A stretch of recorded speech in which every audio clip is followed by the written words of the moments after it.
제가 오랫동안 신앙생활을 하면서 또 목회를 하면서 깨닫는 아주 중요한 사실 한 가지는 우리의 신앙생활과 목회가 단순히 성경의 지식을 배우고 은혜 받고 눈물을 흘리고 감사하고 이게 전부가 아니고요. 신앙생활은 악한 영과의 끊임없는 싸움이구나, 전쟁이구나 하는 것을 깨달았습니다. 물론 우리가 모든 사건들을 놓고 사탄, 마귀, 귀신 그걸 너무 해대는 것도 문제이지만, 그러나 반대로 악한 영들의 실체와 또 그들과의 영적인 싸움에 대해서 전혀 모르고 무관심한 채 사탄, 마귀, 귀신의 정체에 대해서 또 그들과 대적해서 싸우고 쫓아내는 영적 전쟁의 실상황과 비결에 대해서는 알지도 못한 채 그냥 무방비 상태로 신앙생활을 했어야 되겠는가 하는 생각에 오늘은 악한 영적인 존재들과 그들과 싸워서 이기는 비결에 대해서 말씀을 나누려고 합니다.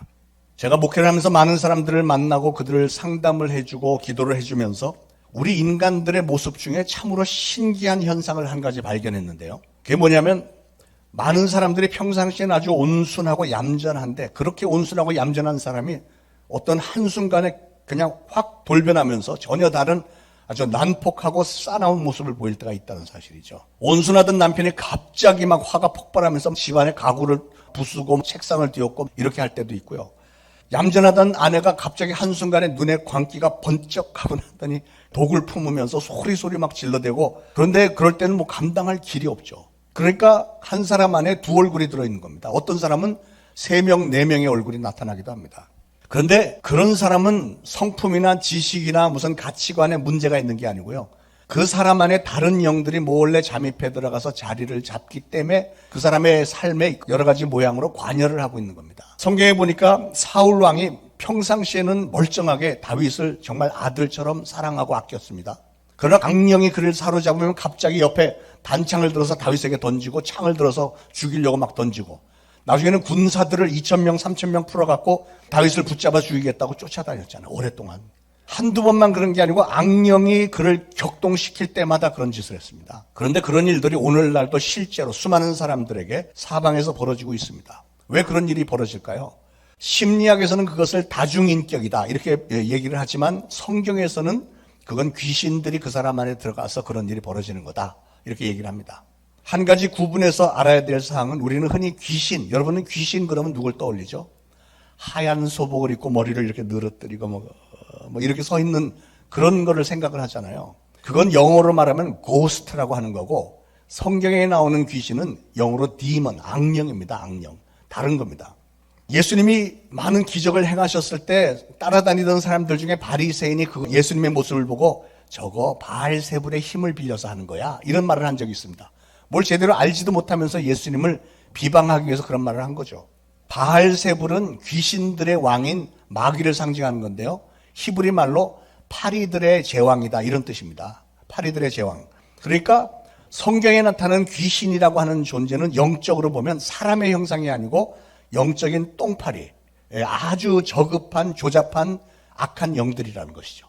그러니까 오늘날도 사람들에게 그런 악령이 들리면 이런 악한 일들이 벌어지는 거예요. 저는 그런 걸 경험을 참 많이 했어요. 그런 사람들을 많이 봤습니다. 미국 뉴욕에서 목회를 할 때 어떤 가정에서 남편이 날이면 날마다 그 부인을 때리는데 이 부인이 맞아 죽을 것 같아서 그 유리창을 깨고 도망 나온 사건이 있었는데, 이 남편은 평상시에는 절대로 때릴 수 있는 성격이 아니에요. 근데 아내를 보면 확 이렇게 뒤집어져 갖고 그런 짓을 하는데, 그래서 이 부부와 상담을 하면서 처음에 기도를 해줄 때는 하나님, 이 부부가 사랑하게 해주시고 용서하게 해주시고 다시는 이런 일이 일어나지 않게 해주세요 이렇게 기도를 했는데, 갑자기 문득 떠올르기를 이거는 악한 영이 역사하는 거구나 이런 생각이 들면서, 사실은 남편이 그 아내를 때니까 남편에게 기도를 해야 되는데 저는 아내의 머리에 손을 얹고 기도를 했어요. 나도 모르게.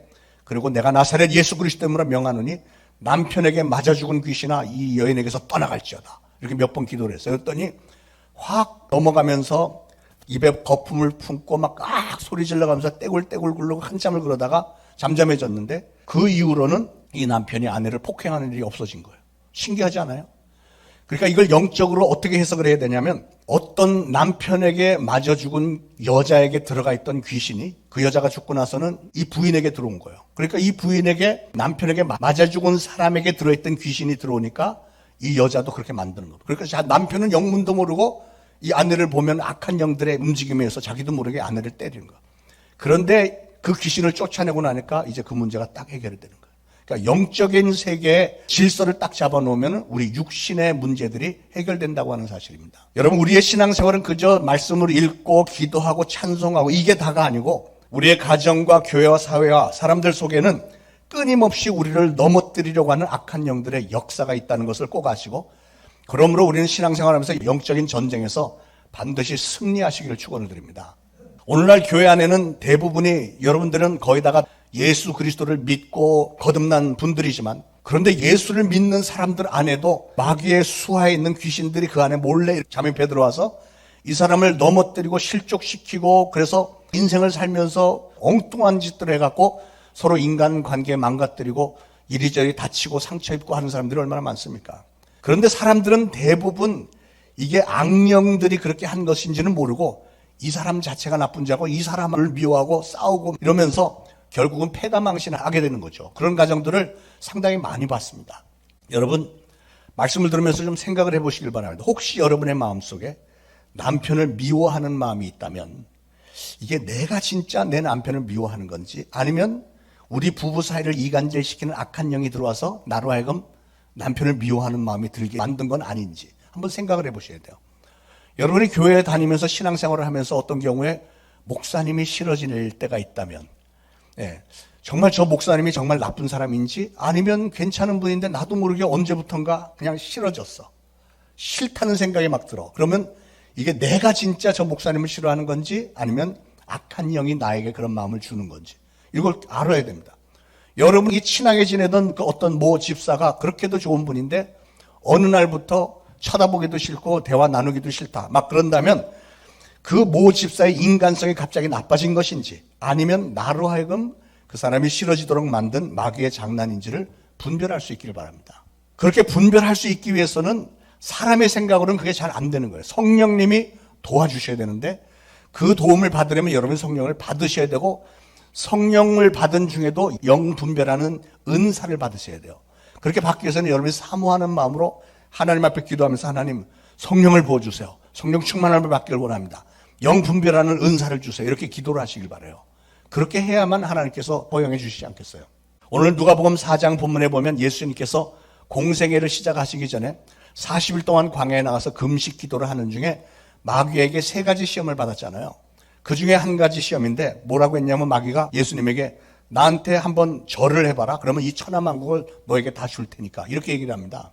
근데 여러분, 뭔가 좀 이상하게 생각 들지 않으세요?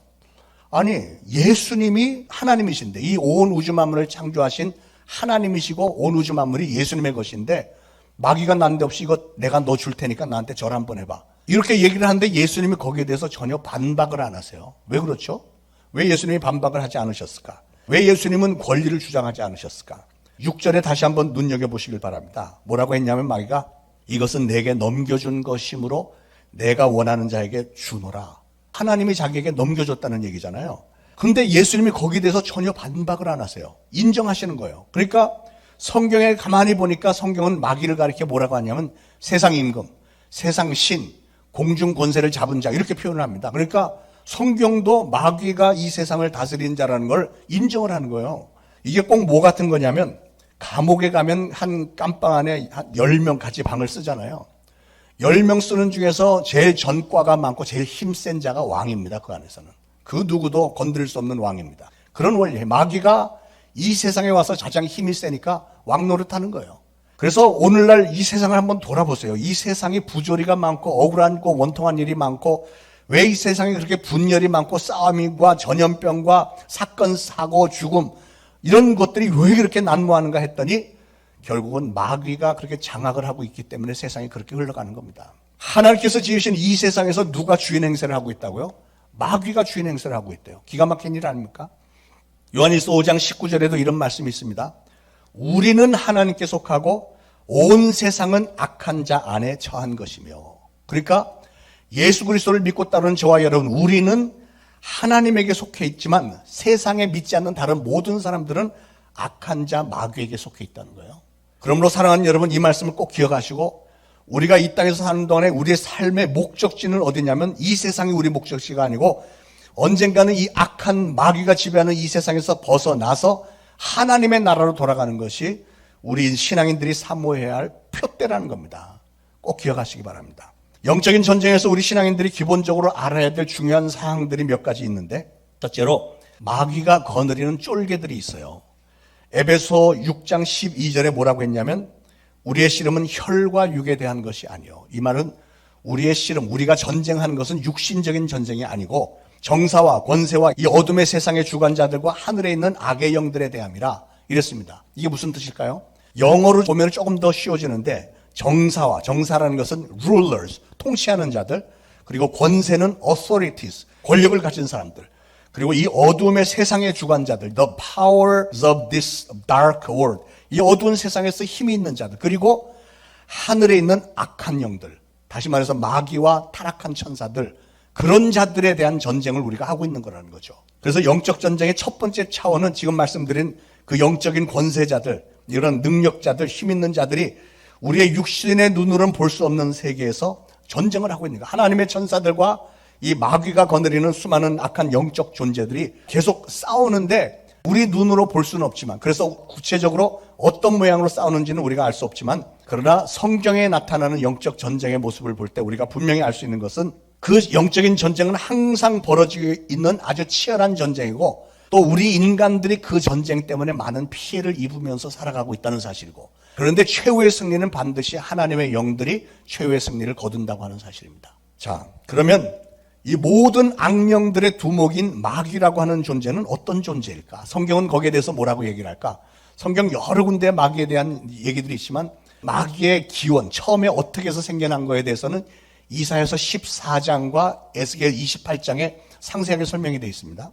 그걸 종합해서 보면은 뭐냐면 마귀는 하나님께서 만들으신 수도 셀 수 없이 많은 천사들 가운데 루시퍼라고 하는 천사장, 하나님을 찬양하고 정말 멋있는 아름다운 모습을 가졌던 루시퍼라는 천사장이었는데, 이 루시퍼가 무천사들이 너무 루시퍼를 흠모하니까, 인기가 좋으니까 교만해진 거예요. 교만해서 내가 하나님처럼 되겠다 그러면서 하나님을 대적해서 전쟁을 일으킵니다. 하나님이 만드신 그 수많은 천사들 중에 3분의 1이나 되는 천사들이 루시퍼 편에 들어갔고 하나님과 대적해서 전쟁을 한 거예요. 그래서 결국은 하늘나라에서 다 쫓겨나잖아요. 이 루시퍼와 3분의 1 되는 천사들이 쫓겨나서 어디를 왔냐면 이 땅으로 온 거예요. 이 지구상으로 온 거예요. 그들은 하늘나라로부터 쫓겨나서 이 땅에 온 이후로는 공중 권세를 잡았고 세상 임금 노릇을 하면서, 그런데 하나님의 형상을 닮은 우리 인간들, 특히 하나님을 믿고 따르는 우리 성도들을 아주 미워합니다. 아주 미워해서 어떻게든지 우리를 무너뜨리려고 하고 어떻게든지 우리를 죄에 빠뜨려서 자기가 결국은 떨어지게 될 지옥으로 우리를 끌고 가려고 하는 게 이 마귀의 계략이에요. 그런 와중에 하나님의 천사들은 하나님의 자녀가 된 우리를 지켜내기 위해서 악한 영들과 끊임없이 싸우고 있는 겁니다. 자, 그런 싸움이 일어나고 있다는 걸 우리는 어떻게 알 수 있을까요? 성경에 그런 사건들이 있잖아요. 다니엘서 10장에 보면 다니엘이 기도를 시작한 지 21일 만에 천사가 하나님의 응답을 가지고 왔는데, 천사가 뭐라고 말하냐면 너의 응답을 주러 오는 길에 바사군에게 내가 붙들려 갖고 21일간 갇혀 있었다, 이렇게 얘기를 합니다. 그러니까 천사들의 세계에서도, 영적인 전쟁에서도 이런 하나님의 메신저를 붙잡아다가 감옥에 가두고, 그런데 천사장 미가엘은 말하자면 천사 중에 군단 장군입니다. 최고의 장군. 천사장 미가엘이 와서 날 도와줬기 때문에 내가 이렇게 드디어 올 수 있었다. 그래서 21일 만에 온 거예요. 여기서 바사군은 마귀의 세력을 상징하는 말인데, 그런데 마귀는 하나님이 부르시는 천사들과만 싸움을 하느냐? 그게 아닌 게 문제죠. 마귀는 말씀드린 대로 하나님의 형상대로 지음을 받은 우리 인간들, 특히 하나님을 믿는 성도들을, 저와 여러분을 너무 미워하고 시기 질투해서 집요하게 우리를 공격해야 되는 거잖아요. 여러분, 갈보리 언덕에서 예수님께서 십자가에 위에서 피 흘려 돌아가신 그 사건 이후에, 특히 예수님이 마귀의 최고의 무기였던 죽음의 권세를 이기시고 부활하신 이후에는 마귀는 영적 전쟁에서 완전히 패배를 했고요. 예수님 앞에 무릎을 꿇었고 이 영의 세계에서 서열이 완전히 확실하게 재정비가 됐습니다. 그러니까 마귀는 예수 그리스도의 이름을 선포되는 곳에 있을 수가 없는 존재가 된 거예요. 그럼에도 불구하고 마귀는 여전히 시뻘겋게 살아있고요. 또 마귀는 불법을 행하는 자이기 때문에 오늘도 여전히 거짓말을 하면서 여전히 우리 인간들, 특히 성도들을 괴롭히는 일에 날서 있다고 하는 사실입니다. 근데 우리는 그걸 잘 알지 못하기 때문에 알지 못하는 상황 가운데 마귀, 더러운 귀신들로부터 그냥 공격을 당하면서 넘어질 때가 너무 많은 게 이게 안쓰러운 일이죠. 그래서 그걸 너무나도 안타깝게 여기는 베드로가 베드로전서 5장 8절에서 이런 말씀했잖아요. 근신하라, 깨어라. 너의 대적 마귀가 우는 사자같이 두루다니며 삼킬 자를 찾나니 그랬어요. 그러니까 베드로가 너무 안타깝게 간절하게 마귀가 너희를 잡아먹으려고 이렇게 하는데 너희가 지금 그러고 있을 때가 아니다. 근신해라, 깨어라, 깨어있어라는 거예요. 준비하고 있으라는 것이죠. 믿는 성도들의 대적인 마귀가 누구를 삼키려고 하겠어요? 너희라는 건 바로 믿는 성도들, 우리, 저와 여러분을 얘기하는 거예요. 마귀는 배고파서 오는 사자들 같이 성도된 우리를 잡아먹으려고, 다시 말해서 우리를 다시금 죄의 노예로 만들기 위해서 오늘도 지금 이 시간도 온갖 수단을 다 동원해서 열심히 아주 집요하게 쉬지 않고 공격을 해대면서 별의별 교묘한 전략을 사용해서 작업을 걸고 있다는 사실을 항상 기억하시기 바랍니다. 고린도후서 4장 4절에 이런 말씀이 있습니다. 그 중에 이 세상 신이 믿지 아니하는 자들의 마음을 혼미케 하여 그리스도의 영광의 복음의 광채가 비치지 못하게 함이니, 이런 말이 있어요. 마귀는 믿지 않는 사람들의 마음을 어떻게 한다고요? 혼미하게 만든대요. 혼미하게. 왜 마귀는 믿지 않는 사람들의 마음을 혼미하게 만들까? 헷갈리게 만든다는 거예요. 왜냐하면 믿지 않는 사람들은 지금 마귀의 수하에 있는 노예들이에요. 죄의 종, 마귀에 속한 자들인데 그런 사람에게도 예수 그리스도의 복음이 들어가면 그 사람이 마음이 예수님을 영접하는 순간에 마귀의 종이 아니고 이제 하나님의 자녀가 되잖아요. 그럼 뺏기는 거잖아요. 그래서 믿지 않는 사람들의 마음을 혼미하게 해서 복음이 들어와도 못 알아듣게, 받아들이지 못하도록 그렇게 만들어 놓는다는 거죠. 믿지 않는 사람들의 마음을. 쉬운 예로 여러분이 고등학교 때 배웠던 진화론 있잖아요. 진화론.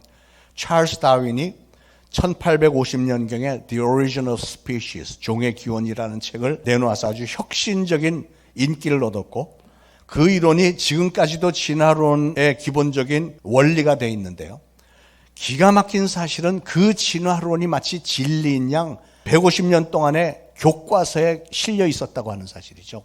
그러니까 중학교, 고등학교를 나온 학생들이 진화론 그걸 읽고 나면 그게 진리라고 세뇌가 되는 거예요. 학교에서 배웠으니까. 교과서에 있으니까 이게 진리인 줄 아는 거지. 그런데 여러분이 진화론 내용은 뭐 대충 다 아시겠습니다만 이 진화론에 아주 심각한 문제들이 있어요.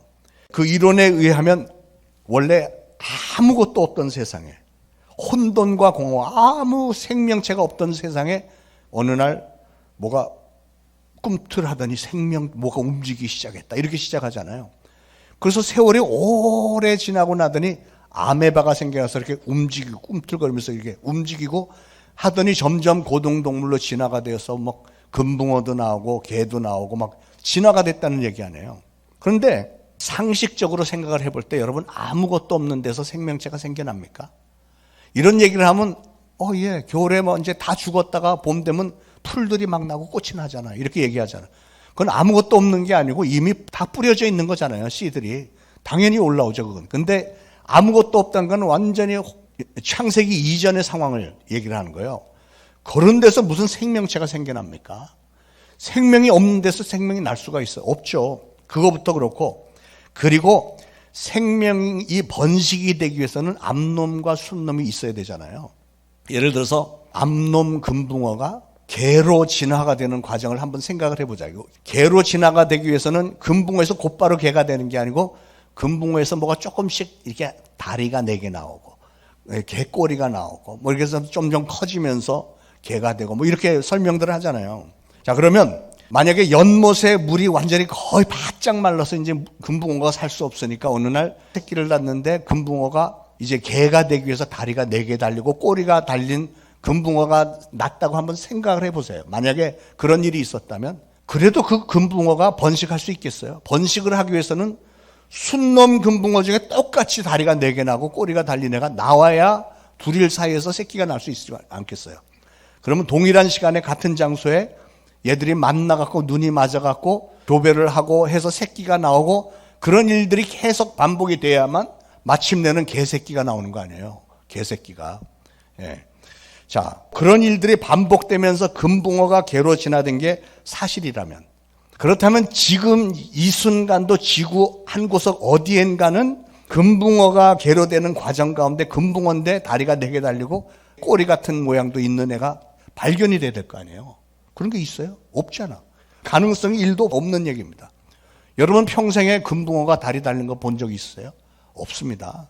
도대체 말이 되지 않는 이런 상식 이하의 이론을, 너무 놀라운 사실은 170년 전에 자연과학자들이 다윈의 이 진화론을 들으면서 이거다 하고 이게 진리라고 받아들이고 교과서에 실기 시작한 거예요. 150년 동안이나 과학적인 진리라고 믿고 그렇게 가르쳐 온 겁니다.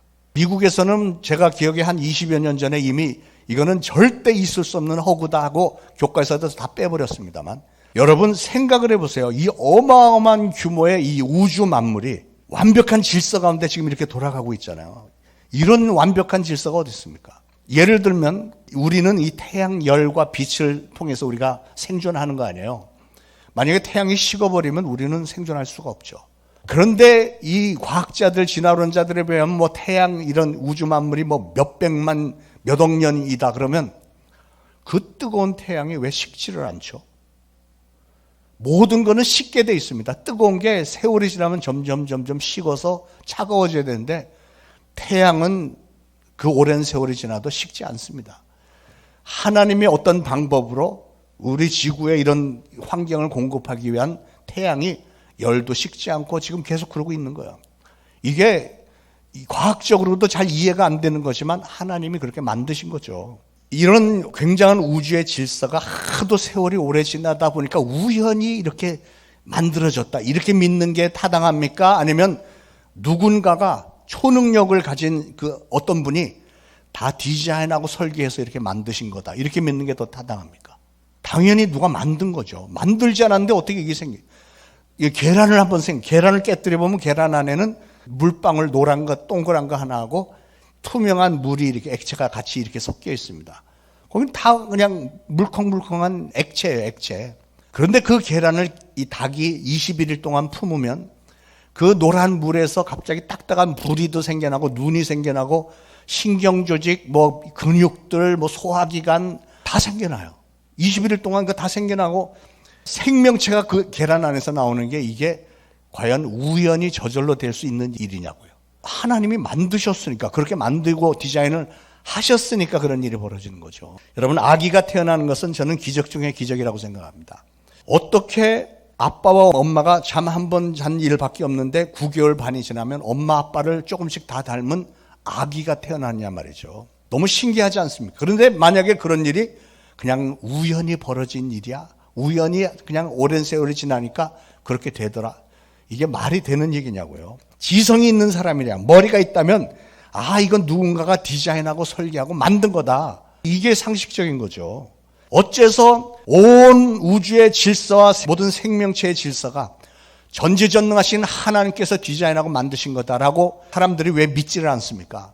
아무리 과학적으로 생각을 해봐도 창조론이야말로 앞뒤가 완벽하게 잘 맞는 진리가 아니냐는 거예요. 그런데 사람들이 믿지 않는 이유가 뭐라고요? 아까 고린도후서 4장 4절 말씀, 그 중에 이 세상신이 마귀가 믿지 아니하는 자들의 마음을 혼미케 하여 사람들의 마음을 헷갈리게 만들어 갖고 믿지 못하게 만드는 거예요.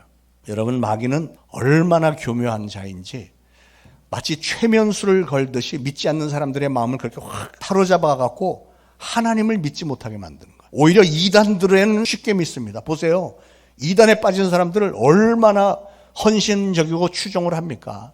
뭐 20만 명, 30만 명이 그냥 몰려가서 목숨이라도 내걸고, 그게 마귀의 역사라는 거예요. 사람들의 마음을 혼미케 해서 구원받는 예수 그리스도의 이 복음은 거부하면서 이단이 더 진짜인 것처럼 그렇게 빠져들어가잖아요. 다시 말씀드리지만 우리의 신앙생활은요, 그런 마귀의 괴계에 속지 않고 그 마귀의 대적에서 싸우는 영적 전쟁이 바로 우리의 신앙이라는 겁니다. 그런 영적 전쟁에서 이기기 위해서 우리가 해야 할 일은 마귀가 빼앗아간 모든 세상 사람들에게 하나님의 사랑을 알리고 예수 그리스도의 구원의 도리를 전파를 하고 그들에게 복음을 비춰서 그들을 하나님의 백성으로 또 하나님의 자녀로 다시 돌이켜 회복시키고, 수시로 우리는 예수 그리스도를 선포하면서 마귀를 대적해서 마귀를 쫓아내는 일을 해야 되는 겁니다. 그게 영적 전쟁이고 그게 바로 진정한 신앙생활이라는 거예요. 초보적인 신앙생활은 말씀 듣고 기도하고 뭐 찬양하고 이렇게 시작이 되지만 이제 여러분의 신앙이 성숙해지면 영적 전쟁이구나 깨닫고 마귀 악한 영들에 대해서 싸워야 되는 거예요. 그것까지 해야 신앙이 온전해지는 겁니다. 여러분, 예수 믿는다는 건 그저 착하고 좋은 사람이 되는 것만을 의미하는 게 아닙니다. 이 땅에서 잃어버린 영혼들 다시금 하나님의 품으로 이끌어오고 하나님의 축복을 다시 한번 회복시키는 것이 하늘나라의 군사된 저와 여러분들에게 맡겨진 사명인 줄로 믿으시기 바랍니다. 여러분, 우리는 영적 전쟁에서 한편에 되어서 싸우는 신앙의 동지들입니다. 사실은 동지보다 더 가까운 건 전우죠, 전우. 우리는 전쟁에서 완전히 혈맹, 전우가 돼야 됩니다. 그래서 우리 옆에 분들하고 이렇게 한번 하면서 인사 나누시고, 우리는 영원한 전우입니다. 우리는 영원한 전우입니다. 제가 늘 안타깝게 생각하는 것은 우리가 교회에 모여서 이렇게 같이 신앙생활을 하면서도 우리는 우리의 진짜 적이 누군지 잘 모르는 것 같아요. 우리의 적은 누구라고요? 아까 말씀드린 대로 정사와 권세와 이 어둠의 세상의 주관자들과 하늘에 있는 악한 영들입니다. 여러분, 혹시 신앙생활 하다가 목회자가 좀 잘못된 것 같아도 목회자가 여러분의 적은 아닙니다. 그렇잖아요? 오히려 여러분이 방어를 해줘야 되고 엄호 사격을 해줘야 되는 대상이 바로 목회자입니다.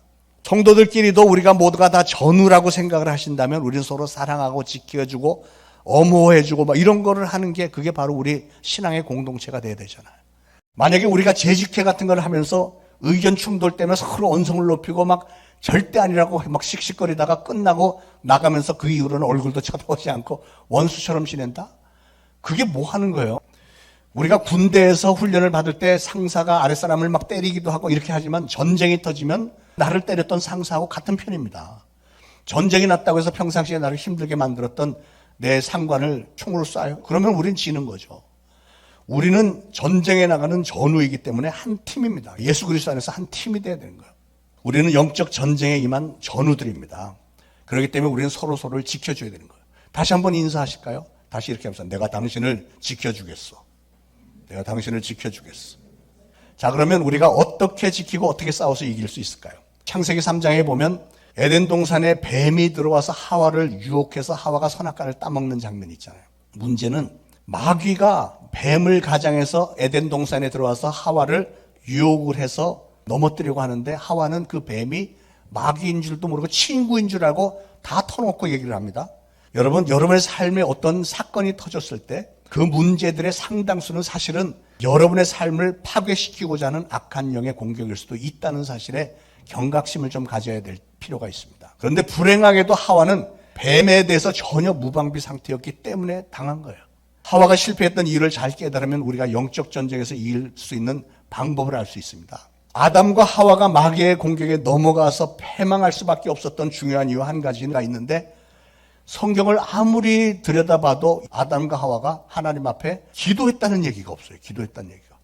아니, 하나님께서 선악과를 따먹은 네가 정령 죽으리라 이렇게 경고까지 하셨는데도 뱀이 들어와서 야, 저 선악과 먹으면 네 눈이 밝아져. 너 죽지 않아. 이렇게 얘기를 했으면 당연히 하나님 앞에 기도하면서 물었어야 되잖아. 하나님, 뱀이 이거 먹어도 괜찮다는데 먹어도 괜찮은 거예요? 하고 한마디라도 기도를 좀 했어야 되는 거 아니에요? 근데 하나님의 하신 말씀은 새까맣게 잊어먹고 뱀의 말을 믿고 그냥 꼴깍 선악과를 따먹어버리고 말잖아요. 여러분, 기도 없는 가정은 망합니다. 기도 없는 교회는 문 닫을 수밖에 없습니다. 왜냐하면 우리가 마귀와 싸우는 가장 큰 무기가 기도예요. 기도인데 기도를 안 하면 마귀한테 속수무책으로 당할 수밖에 없잖아요. 겟세마네 동산에서 제자들이 기도하지 않았음으로 인해서 베드로는 예수님을 그날 밤에 3번을 부인하지 않습니까? 얼마나 수치스러운 일을 당했습니까? 사무엘상 12장에 사무엘 선지자는 기도를 쉬는 것이 죄라고까지 얘기를 했습니다. 사랑하는 부모 여러분, 여러분은 여러분의 자녀들을 위해서 매일 기도하십니까? 제일 사랑하는 자녀들을 위해서 기도하지 않는 사람이 과연 남을 위해서 중보기도 할 수 있을까요? 사랑하는 가족을 위해서 기도하지 않는 사람이 선교지에 몇 주 나가서 열심히 봉사하고 돌아온들, 그게 하나님이 기뻐하시겠습니까? 여러분, 매일 밤 잠자리 들기 전에 여러분의 자녀들에게 손을 얹고 기도해 주시기 바랍니다. 하나님, 내 아들 내 딸 오늘 밤 평안하게 잘 자고 좋은 꿈 꾸고 악한 영들에게 절대로 공격당하지 않게 막아주세요. 기도해야 될 거 아니에요. 아침에 여러분 출근하기 전에 자녀들에게 또 손 얹고 기도해야죠. 하나님, 오늘 내 아들 내 딸이 학교에 가서 좋은 친구들만 만나고 좋지 않은 자들 막아주시고 우리 하나님께서 지혜도 주시고 능력 주시고 코로나에도 걸리지 않게 하시고 항상 악한 자들로부터 보호해 주시고 뭐 이런 기도를 하면 하나님께서 당연히 내 사랑하는 아들, 딸 하고 품어주시지 않겠느냐고요. 사랑하는 여러분, 여러분의 자녀들에게 문제가 생긴 다음에 후회하지 마시고 지금부터 자녀들을 위해서 기도로 무장시켜 주시기를 바랍니다. 기도만이 여러분의 자녀를, 여러분의 가정을, 여러분의 목사님과 여러분의 교회를 지키는 가장 강력한 무기라는 사실을 꼭 기억하시기 바랍니다. 사람들이 몸이 아픈 이유를 구분해 보면 세 가지를 생각할 수 있는데요. 첫째는 바이러스가 들어와서 아픈 경우가 있고, 두 번째는 육신 자체가 원래 연약할 때, 특히 안에 어떤 상처가 있을 때, 예를 들면 바이러스는 사방에 있잖아요. 이 공간 안에도 별의별 바이러스가 다 있을 텐데 어떤 사람은 바이러스가 많은 데서 병에 걸리기도 하지만 어떤 사람은 병에 안 걸립니다. 그 차이가 뭐죠? 건강한 사람은 면역력이 세니까 웬만하면 다 막아내는데 연약한 사람은 똑같은 상황 가운데서도 병에 걸리는 거예요. 연약하기 때문에. 내적인 상처가 있기 때문에. 그래서 이 연약함이나 상처를 타고 질병이 들어오는 겁니다.